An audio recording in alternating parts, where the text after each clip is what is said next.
Bonsoir à tous et bienvenue dans votre journal local. Ce soir, nous allons vous faire découvrir ici au Chartron un univers tout à fait singulier, celui d'artistes qui regardent notre société et la vie à leur façon.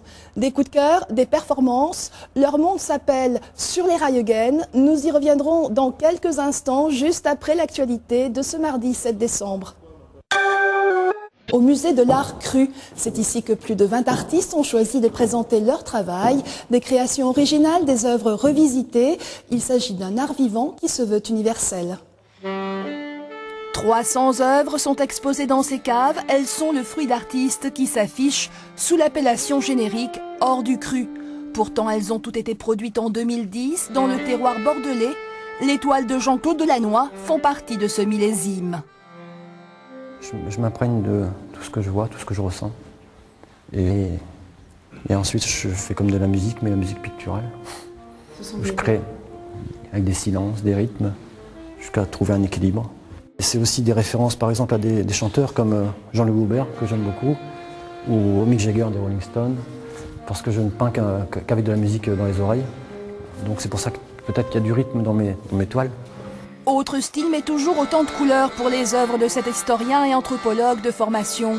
À 33 ans, Hervé Malgorn s'inspire du pop art et du spirituel pour défendre la cause des femmes.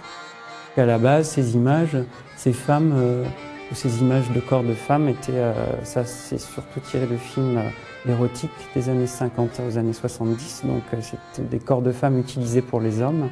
Et je réutilise ces corps finalement et ces images de femmes pour au contraire avoir un discours plutôt sur l'émancipation et la libération des femmes. Si ces fameuses rencontres existent aujourd'hui, c'est grâce au travail de Waldou qui n'a de cesse de conjuguer dans la vie art et amour à l'image de son travail. Je suis très curieuse et c'est vraiment ma passion, le travail des autres et les autres. C'est quelque chose j'en ai besoin, quoi. C'est un peu ma nourriture. Ouais. Des passions, des révoltes, des hymnes à la vie.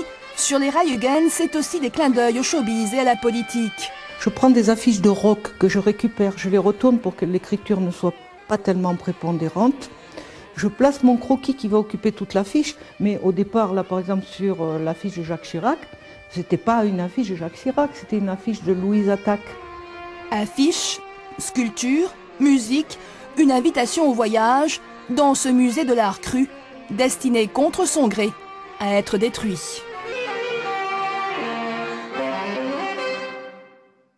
C'est la fin de cette édition, mais restez avec nous. Tout de suite, le météo et votre journal régional. Très belle soirée sur France 3.